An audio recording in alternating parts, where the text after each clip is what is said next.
வணக்கம். செல்வகுமாரின் அறுவடை விவசாயிகள், விதைப்பு விவசாயிகள், பூச்சி விரட்டி அடிக்கும் விவசாயிகள் மற்றும் உலர்த்தும் பல்வேறு பணிகள், பொது பணிகள், கட்டிடப் பணிகள் மற்றும் உப்பளப்பணி, செங்கல் சூளை பணி அனைத்திற்குமான வானிலை முன் அறிவிப்பு, அறுவடைக்கு முன் எச்சரிக்கை, அதேபோல் விதைப்பிற்கும் அதிகாரப்பூர்வ வானிலை அறிக்கைக்கு இந்திய வானிலை ஆராய்ச்சித்துறை அறிக்கையை பார்க்கவும். தற்பொழுது உயரழுத்தம் இருக்கிற காரணத்தினாலே மேக உற்பத்திக்கு தடையாக இருந்து கொண்டு இரவு நேர வெப்பநிலை 16-17 டிகிரியாகவும், பகல் நேர வெப்பநிலை அதிகபட்சமாக ஒரு சில இடங்களில் கரூர், ஈரோட்டில் 36-37 டிகிரி வரைக்கும், 35 பெரும்பாலும் பதிவாகி கொண்டிருக்கிறது. அவ்வப்பொழுது 36 போகிறது, 37க்கு மேல் போகாது. 37க்குள் வெப்பநிலை உயரும் அளவிற்கு தற்பொழுது வெயில் அதிகபட்சமாக இருக்கிறது.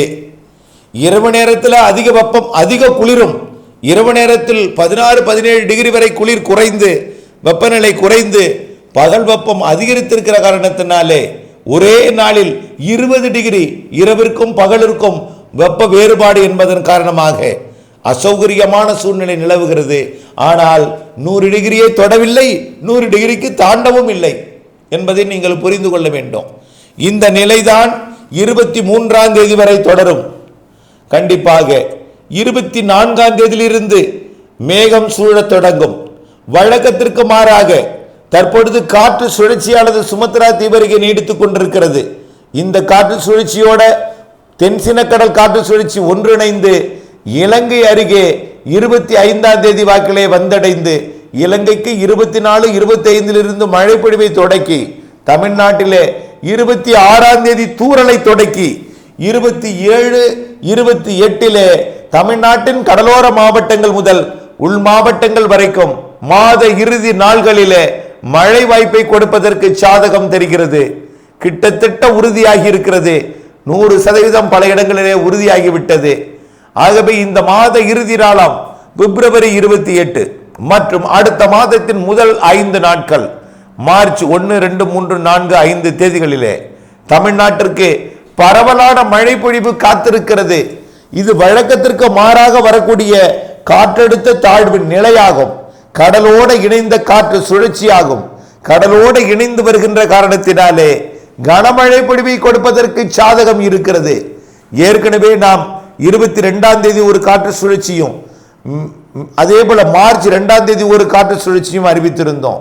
22ஆம் தேதி காற்று சுழற்சி தாமதமாகி மார்ச் 2ஆம் தேதி காற்று சுழற்சியுடன் இணைந்து வருகிற காரணத்தினாலே 26லிருந்து மார்ச் 5ஆம் தேதி வரை சுமார் 10 நாட்களுக்கு குழப்ப வானிலை முதல் அதிகபட்சமாக மிக கன மழை பொழிவு வரை, குறிப்பாக பிப்ரவரி 28, மார்ச் 1, 2, 3, 4 தேதிகளிலே கனமழை வரை, பரவலான மழை வரை தெரிகிறது.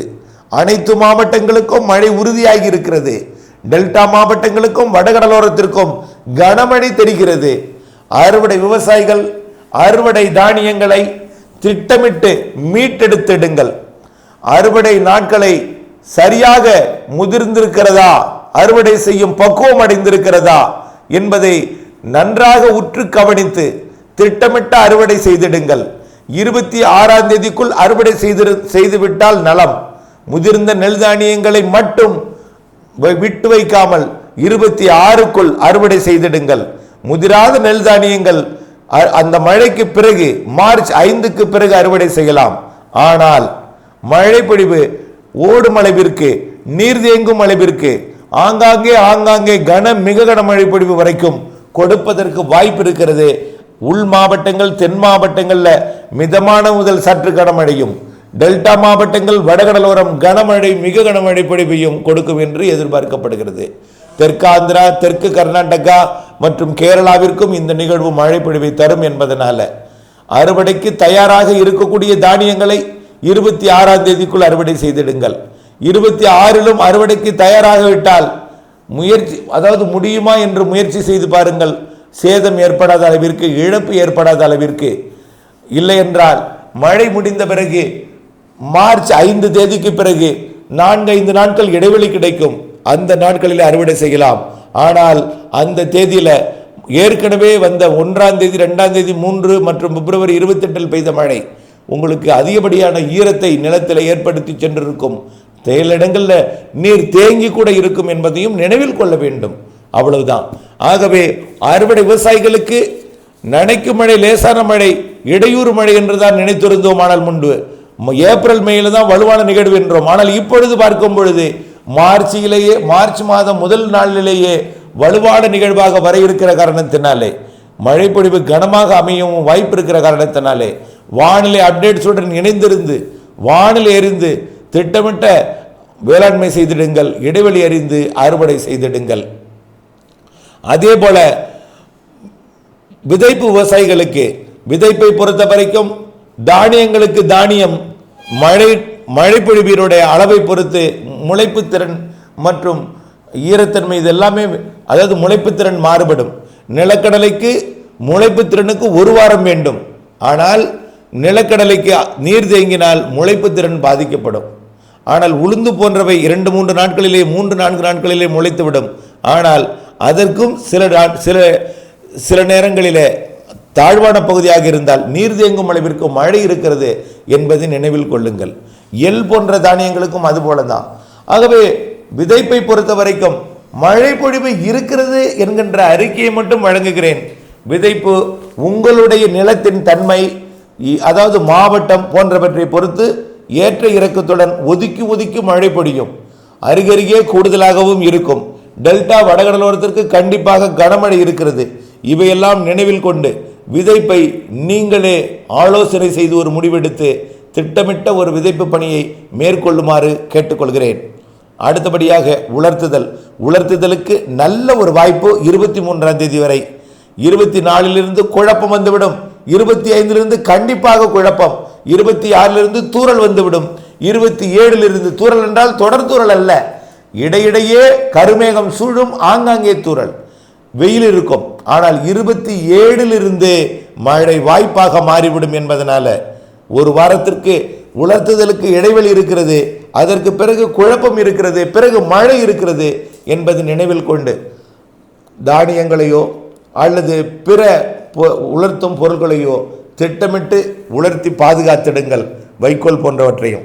அதே போல உப்பளம் மற்றும் செங்கல் சூளை பணிகள் மற்றும் பொதுப்பணிகளுக்கு, அதாவது கோடை மழை இருக்கிறது என்று உறுதிப்பட சொல்லிக் கொண்டே இருந்தோம்.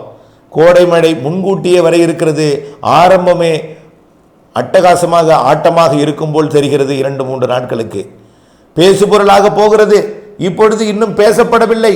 வெயில் அனல் காற்று வீசும் என்று அறிவித்துக் கொண்டிருக்கிறார்கள். அனலும் இல்லை, எதுவும் பெரிய அளவிலே பாதிப்பும் இருக்காது. இப்பொழுதைக்கு 100 டிகிரியை இன்னும் தொடவில்லை. 36 டிகிரி தான் இருந்து கொண்டிருக்கிறது. 37 ஒரே ஒரு நாள் தொட்டது. அதுவும் பிறகு 36, 35 குறைந்து விட்டது. 35, 36, 37 என்ற அளவிலே செல்சியஸிலே இருக்கும். 38 தொட்டால் தான் அது 100 டிகிரியை தாண்டும் வெப்பமாகும். 38 தொடவில்லை. ஆகவே அச்சமோ பீதியோ கொள்ள தேவையில்லை. இப்பொழுது இரவு நேரத்தில் குளிர் நிலவுகிற காரணத்தினாலே குளிரை அனுபவித்துவிட்டு பகலிலே வெயிலை அனுபவிக்கும் போது அதிகமாக தெரிகிறது என்பதை நான் உணர யூகித்து கொள்ள அறிவிக்க கடமைப்பட்டிருக்கிறேன். இது அப்படியே 24லிருந்து மாறி மேகமூட்ட வானிலை வர இருக்கிறது. பிறகு கோடை மழை கண்டிப்பாக இருக்கிறது. கண்டிப்பாக உப்பள பணிகளுக்கு பாதிப்பை ஏற்படுத்தும் கோடை மழையும் இருக்கிறது. செங்கல் சூளை பணிகளுக்கு பாதிப்பை ஏற்படுத்தும் கோடை மழையும் இருக்கிறது. ஆகவே அறுவடைக்கும் இடையூறு கொடுக்கும் என்று நினைத்த நிலையில அறுவடைக்கும் பாதிப்பு முன்கூட்டியே வரக்கூடிய மழை தெரிகிறது. இவையெல்லாம் நினைவில் கொண்டு வானிலை அப்டேட்ஸுடன் இணைந்திருந்து திட்டமிட்ட பணி செய்திடுங்கள். வரக்கூடிய 28 மார்ச் 1, 2, 3 தேதிகளில் கட்டிட பணி, வெளிப்பூச்சு மற்றும் வண்ணம் தீட்டுதல் போன்ற பணிகள் செய்வது கடினம். பில்லர் குழி தோண்டுதல், பில்லர் போடுதல், தரையிலே குழி தோண்டுதல் எல்லாம் மார்ச் 1, 2, 3, 4 மற்றும் பிப்ரவரி 27, 28 தேதிகளில் தவிர்த்திடுங்கள். மழை வாய்ப்பு இருக்கிறது. அப்டேட்ஸ் அறிந்து பணி செய்திடுங்கள். இடைவெளி அறிந்து அறுவடை உள்ளிட்ட விவசாய பணிகளை மேற்கொண்டிடுங்கள். இணைந்தே இருங்கள் அப்டேட்ஸுடன். நன்றி.